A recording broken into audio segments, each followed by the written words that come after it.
এটা অনেকে মনে করবে যে অনেকে মনে করতে পারে যে না মনে হয় হস্তমৈথুন করলে টেস্টোস্টেরন লেভেল ডাউন হয়, বা কেউ মনে করতে পারে পর্ন অ্যাডিক্টেড হলে টেস্টোস্টেরন ডাউন হয়, আরো অনেক কিছু আছে। কিন্তু আমার কাছে সব থেকে বড় রিজন মনে হয় অতিরিক্ত চিনি খাওয়া।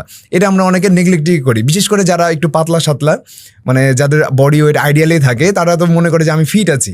তো তারা দেখবেন যে কখনোই চেষ্টা করে না যে আচ্ছা ঠিক আছে, তাদেরকে যদি আপনি বলেন যে এই তুমি এত কোল্ড ড্রিঙ্কস খাও কেন প্রতিদিন, যে বলবে আমার কি ভুঁড়ি আছে নাকি, খেলে কি হবে কিছু।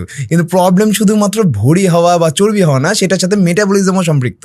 মানে একজন যে বেশি খেলেই মোটা হবে তা কিন্তু না, এটার সাথে হরমোন রিলেটেড আছে, এগুলো অনেক গভীরের বিষয়।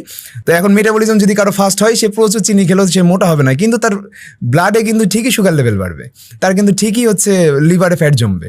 তো লিভারে যদি ফ্যাট জমে, প্যানক্রিয়াসে ফ্যাট জমে, তাহলে তখন কি হবে, তখন হচ্ছে আপনি টেস্টোস্টেরনও ঠিকঠাক মতো উৎপাদন হবে না।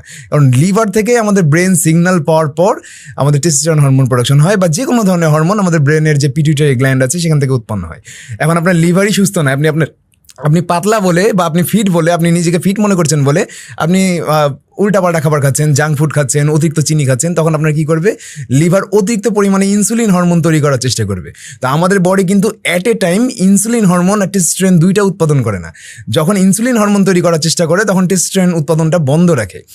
এই কারণে যেটা হয় যে যখন আমরা প্রচুর পরিমাণে সুগারি খাবার খাচ্ছি, অর্থাৎ ধরেন যে আমরা ক্ষুধা লাগছে, আমরা কোনো রকম কার্বোহাইড্রেট খাচ্ছি, আমরা তো এমনি নর্মালি হচ্ছে দুপুরবেলা তো ভাত খাই, সকালবেলা রুটি খাচ্ছি, আবার রাতে ভাত খাচ্ছি, এই 3 বেলা কার্বোহাইড্রেট তো ঠিক আছে, কিন্তু মাঝে যে নাস্তা, সেগুলোতে আমরা বিস্কিট ছাড়া বা হাবিজাবি অনেক সময় পিৎজা অর্ডার করে খাচ্ছি, বার্গার অর্ডার করে খাচ্ছি, চিপস অর্ডার করে খাচ্ছি।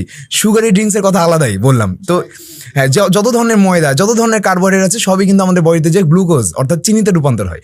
তো আমরা আমাদের বডিকে এত বেশি চিনি দিচ্ছি যে আমাদের ব্রেন সিগন্যাল পাচ্ছে যে এই চিনিটাকে মাসেল সেলে পৌঁছানোর জন্য তো ইনসুলিন দরকার। ইনসুলিন ছাড়া কিন্তু চিনি আমাদের মাসেল সেল ব্যবহার করতে পারে না।